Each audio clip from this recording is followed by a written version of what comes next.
Бұл бөлімде материалдарымызды пішіп аламыз. Ол үшін негізгі мата, астарлық мата, губка немесе синтефон қажет болады. Және дайын лекалаларымыз, замок,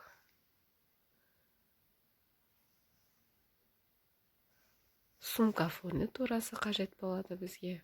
Не мынау қырқып алған лекалаларымыз. Және одан бөлек жіп, қайшы және ине қажет болады. Ең алдымен негізгі матадан лекалаларымызды пішіп аламыз. Негізгі матаның үстіне долевая нит деп айтамыз ғой, яғни тігінен маталардың барлығын орналастырып, лекалалардың барлығын орналастырып шығасыздар. Қатар-қатарымен матаны экономдап, солай орналастырып шығасыздар. Ал егер де маталарыңыз эко-кожа болатын болса, онда қалай болса да орналастыра беруге болады, барынша матаны экономдап. Ал егерде принтпен или суретмен, тағы да басқа трикотажный мата болатын болса, міндетті түрде тігін пайдаланыңыздар. Және де жиектерінің барлығын инемен қыстырып, шеттерін бормен сызып шығамыз. Инемен қыстырғаннан кейін бормен сызбайды, қайшымен қырқып ала беруге болады.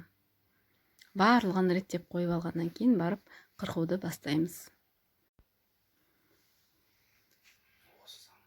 Лекалаларды осылай жиектерінің барлығын қырқып шыққаннан кейін негізгі матадан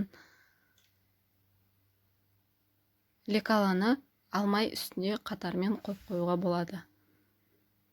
Немесе бормен сызғаннан кейін лекалаларыңызды алып тастасаңыз да болады. Барлығын осылай қырқып шығамыз. Негізгі матадан қырқып болғаннан кейін синтефон немесе губканың үстіне осылай барлығын рет-ретімен орналастырып қойып, қырқып шығатын боламыз. Инемен қыстырып алсаңыздар болады, немесе эко-кожа болатын болса, эко-кожалар осы синтефонның губканың бетінде жылжымай тұрады, сол бойынша қырқып алсаңыздар да болады. Барлық лекаланы осылай реттеп, матаны экономдап қырқып аламыз. Қаттылық ретінде пайдаланылған матамызды пішіп болғаннан кейін астарлық матаны пішуге кірісеміз. Астарлық матаны дәл осы пішкеніміздей барлығын реттеп қойып пішіп аламыз. Міне мұнда 3 бөлікті де пішіп алдық. Негізгі мата, губка және астарлық бөлік. Бұл көріп отқандарыңыз артқы бөліктің толық лекаласы деп айтылады. Міне. Ал мынау көріп тұрғандарыңыз бұл алдыңғы бөліктің лекаласы. Астары, губкасы және негізгі мата. Және үстіне карманы. Міне. Мынау астыңғы бөлігіміз. Мынау екі жанында тұратын, екі жанындағы бөлігі. Мынау төбесінде замоктың екі жаны. Ортасына замок тігіледі.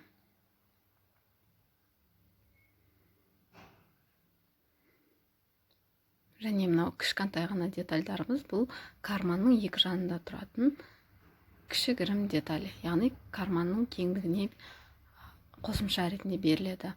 Ал мынау сіздерде лекаланың ішінде болған жоқ. Бұл артқы бөліктегі астар.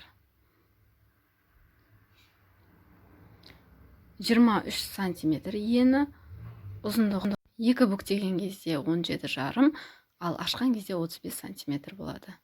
Міне артқы бөліктің ішіне тұрады. Міне қарап алыңыздар.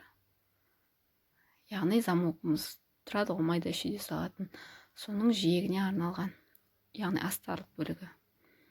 Ал мынау майда детальдарымыз бұл артқы бөлікте замоктың екі жанында тұрады.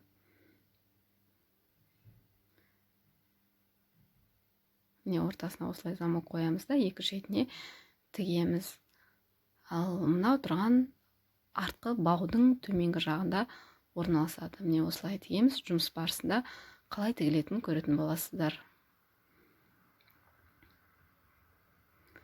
Мынау көріп тұрған детальдарыңыз бау, яғни ұстайтын бау деп айтылады кішкене қолмен. Ал мынау үлкен иық қасатын бауымыз артқы бойда орналасқан. Мынау соның екіншісі. негізгі матадан ғана пішіледі бұл детальдар. Міне барлығын осылай пішіп алдық. Осындай белгілерді белгілеуді міндетті түрде ұмытпаңыздар. Бұл сызықтардың барлығы сіздердің лекалаларыңызда белгіленген. Ал енді тігу жұмыстарына кірісейік.